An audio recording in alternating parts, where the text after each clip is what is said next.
Oh my god. This is so embarrassing. Wait. So this is like several years late. I when I listen, let me tell you. This is the trip that was the hardest to fundraise for, because this one right here, I didn't listen to the Lord. He told me to tithe off of every donation, and I didn't listen. I was like, no, I don't need to do that because going back to the ministry, like, why would I need to tithe? Mate, this was the hardest of my life, like fundraising for a trip. But the Lord provided. Praise the Lord. And I went, and by the way, this is the trip that I had right before Fit hit the shan, and the vital Scorro came and hit the world. And this is 2019 that I did this trip.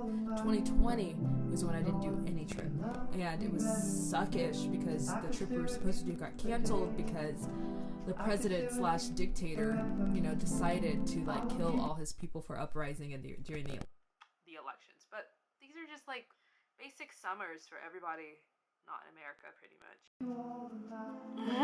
I feel like a beauty guru. Oh my god. Okay, so we went to 2 communities, Deep Sloot and Kaya Sands. We had 25 salvations. We reached 183 people, 131 children. 25 adults got saved. 2 children gave their lives to the Lord. 11 healings. This is the report, by the way, for 2 days. Just 2 of the locations that we were at and where we were ministering. So it was a 10-day trip. Of course, that's like take off 4 for travel. Take off like 1 day for settling in, getting there. How much is that? That's like 5 days left. And then it's ministry, and then you have 1 fun day, and then there's church that we minister to a whole nother church. So 2 days, this was our stats. And I'm gonna insert different B-roll.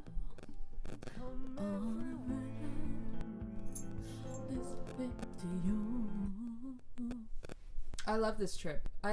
Actually, this is like the first time that I was able to go back to Africa since being born there, because, I know, because this is a personal documentation for me to look back on and be like, oh my god, that's right, 10 years later, Krizo, like, yeah, I remember that. Krizo, this is the first time you got to go back to Africa since, getting the freaking deported. I'm kidding now.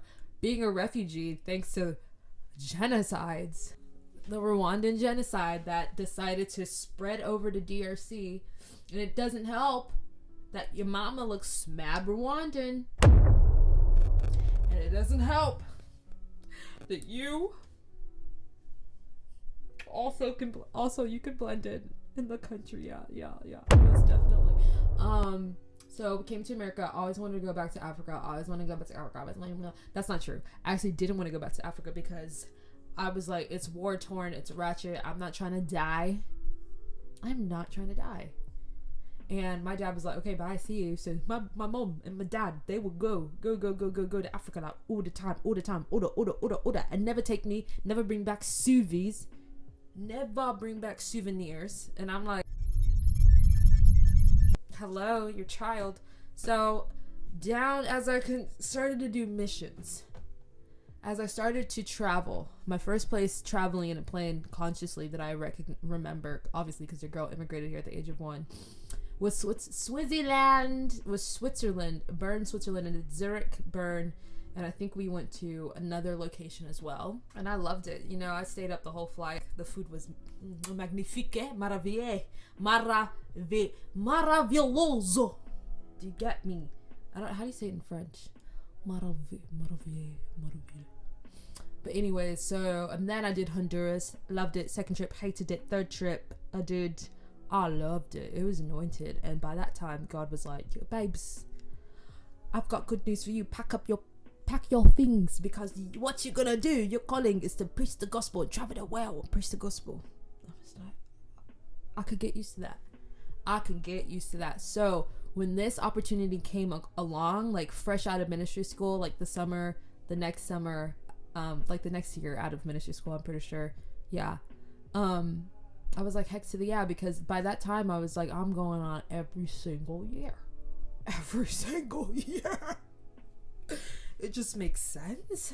I do this thing on mission trips where I'm like, I have these like weird prayers where it's very oddly specific, like the Lord's, obviously it's the Lord answering the prayers, but I'm like, yes, it has to be. So this specific prayer, because my other prayers were I want to see a baby goat. The year before that, I was like, I want to see baby goats, mountains, beaches. I want a mountain landscape with the beach, overlooking a beach, and I want to see goats. Make it happen.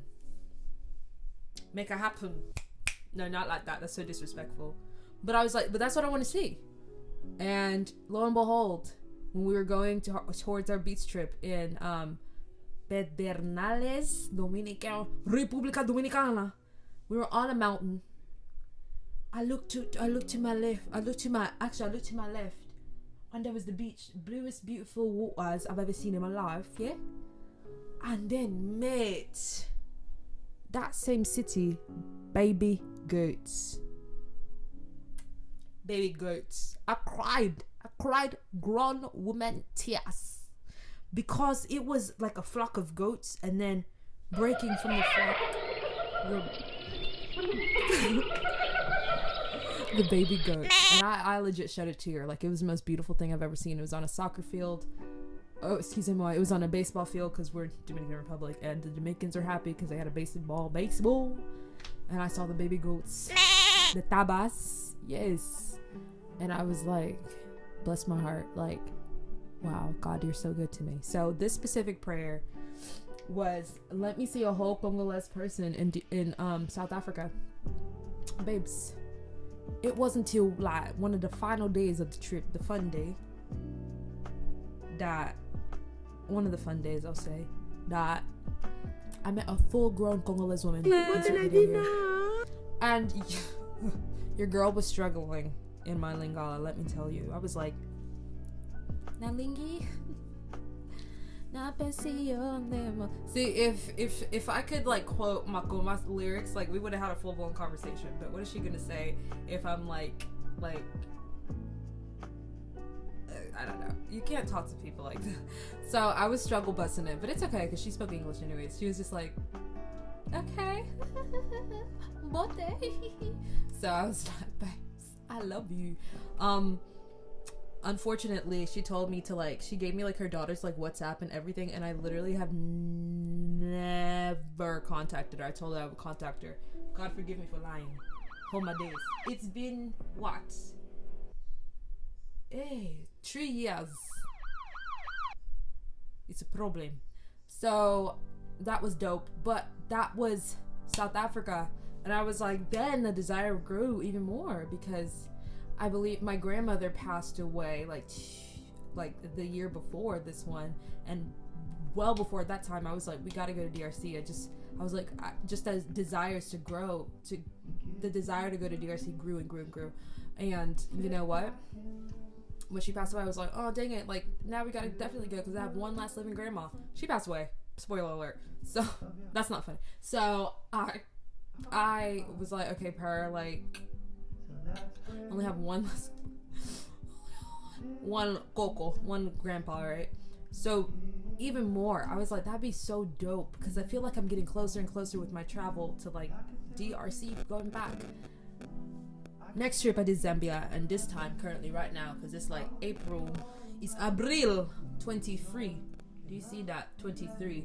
3 weeks and 3 days I am gonna be on that plane, basically starting the travel for DRC. So I met a whole Congolese woman. Do you know what? She wanted me to buy her liputas. And I was like, this is mad expensive. But I felt so bad because I was like, no, we just connected and everything. But now you're trying to cheat me out of my own money. Your sister.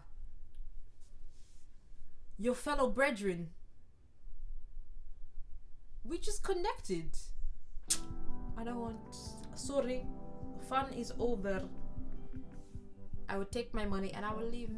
So that was nice. It was a great trip.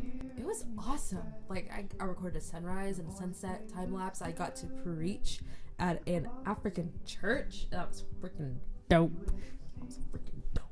Because it was an exhortation that I got to do, and I did the dang thing. I really did the dang thing, and the inevitable with mission trips. You build a better family, you build more connections, and you have memories. So that was a killer trip, killer trip. That was actually the year that I considered doing 3 months in Africa for another program, but we're not going to go into this video. And that's it. Such a dope trip. I love mission trips. I love preaching the gospel and evangelizing.